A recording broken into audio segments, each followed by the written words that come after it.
I think autonomous driving, full autonomous driving, is something that we're not going to see significant volumes for 8 or 10 years. I think what we will see, and we are seeing today, is driving being made safer. And what we're really focused on in the near term is driver assistance, radar, automotive stop, lane change warning, all of the things that assist you in driving and can reduce the number of accidents and save lives. So what we talk to companies about, like for example, Amazon's or Google's self-driving vehicles, they want to put you in a safety cocoon where they'll have 13 to 15 radars completely around the car to be able to help you and warn you.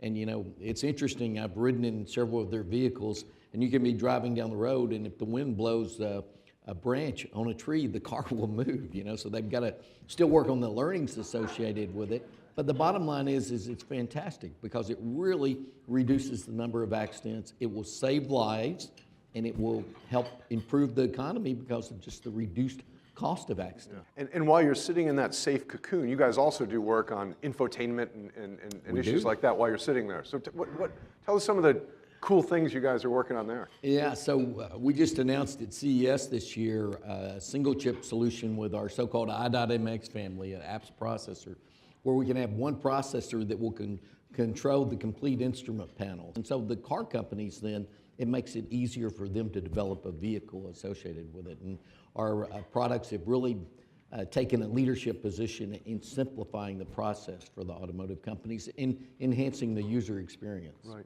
When you think about the Internet of Things, what kinds of solutions and apps are you all producing that will change the way that people do business and I suppose change the way we live our lives? I think we've really began to kind of change our view about what the Internet of Things is really all about. They say today 85% of the information that gets to the cloud for big data never is used, never processed. And so what we're trying to do is work in Microsoft, we're working very closely with them, where we can, with our microcontrollers, do the pre-processing and also, by the way, provide the connectivity and the security to get it to the cloud, then take the artificial learning and with machine learning acceleration, apply that back to our microcontrollers in an industrial application.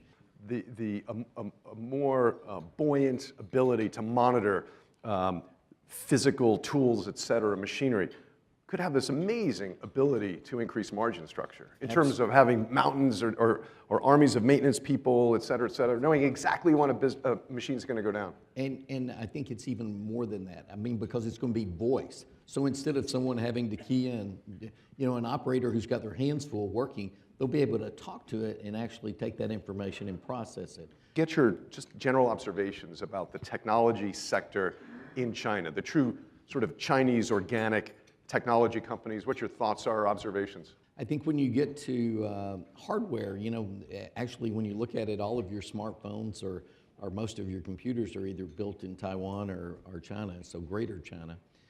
So they've proven the technology. They haven't really found the formula or recipe for semiconductor processing. They're investing massive amounts of money, but right now we believe that there's clearly a path where you can provide more advanced technology outside of China. Now, China is very important for us. In fact, I frequently, when I'm in China, say we'd like to be more Chinese than Western because, if 40% of our sales goes to China, we have over 10,000 employees in China. So it really is very significant for us. What are your thoughts, given the sort of work that NXP does, about this black cloud hanging over the negotiations, which is essentially technology transfer, forced JVs, et cetera.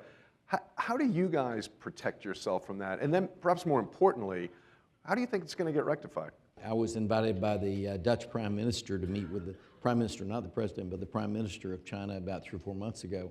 And there was 5 CEOs from different companies, biotech, different companies. And it was interesting to me that 3 of the 5 of us identified intellectual property protection as one of the most significant issues in dealing with China. So I do think it's truly an issue. I think, while you can question a lot of things about our current administration, I think the ability to actually aggressively pursue protection of intellectual property is something that's been needed for a long time. Yeah. And I'm assuming that the automobile industry in China, and I mean Chinese consumers driving around cars is also a massive opportunity for you. Well, it is. It's the largest consumption, largest production, largest sales of automotive of cars any place in the world.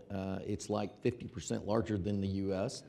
The EU, on a combined basis, is larger than the U.S., but it's only like 20% larger than the U.S. So the largest market for cars is in China. And as you can see, the middle class continuing to grow, that's a significant factor. Ken, doesn't this feel to you a lot like the late 90s in terms of the tech bubble? Now, it doesn't feel like that to me, and I can talk about it, but what I really want to hear is you were at Lucent running the chip business there at the top of the tech bubble. What do you think about today's market? Are there any parallels? Just some general thoughts. You know, I think the things that are changing is the implementation of technology. We talked about the Internet of Things, and you know, the Internet of Things is going to be, you know, tens of billions of units. And so long as we're focused on technology to change our daily lives, I think that's going to continue to drive demand. Why is Austin such an important global hub of technology? I think in Austin, you know, the environment is such that people have a tendency to stick with something a little longer than in Silicon Valley. I think the lifestyle's different. You know, if you're in Silicon Valley, you know, it's, as you know, you drive a long distance from where you live. Yeah. You have the opportunity with the lifestyle in Austin where you don't have that commute issue. Traffic is bad if you're going the wrong direction, but you know, it is every place in the world. When you look at the number of startups, anywhere in the US, outside of Silicon Valley, you know, Austin is at the forefront, and I think it just has to do with the right people, the right environment, people have the right mindset, and people are drawn to Austin. Austin's a nice place to live. We spoke just a moment ago about you naming Kurt as your successor, but you're a young guy. What are you going to do next? You know, I'm still passionate about what I do. I want to be sure that NXP continues to be successful, so I'm very focused on that. I'm not a very good golfer. I'm not passionate about golfing. I'm not passionate about fishing, so you know, work is the one thing I know what to do and how to do. Well, thank you all for joining us, and Rick, thank you so much. Thanks. Pleasure. Appreciate it. Enjoyed it.